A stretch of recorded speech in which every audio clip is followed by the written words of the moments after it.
நான் என்னதான் மற்ற ஃபுட்டெல்லாம் பண்ணாலும் இந்த ஸ்வீட் ரெசிபி மட்டும் எனக்கு வரவே வராதுங்க. அதுலேயும் முக்கியமாக லட்டு. இன்றைக்கி 2 பொருள் வச்சு சூப்பரான லட்டு எப்படி பண்ணலான்றதை பார்க்கலாம்.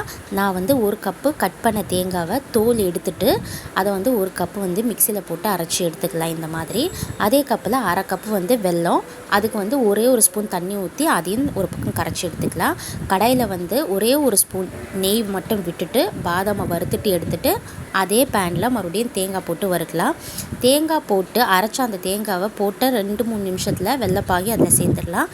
இந்த மாதிரி கடாய்க்கு ஒட்டாமல் வரணும். லோ ஃப்ளேமில் ஒரு 10 நிமிஷம் வறுத்தா போதும், சூப்பராக வந்துடும்.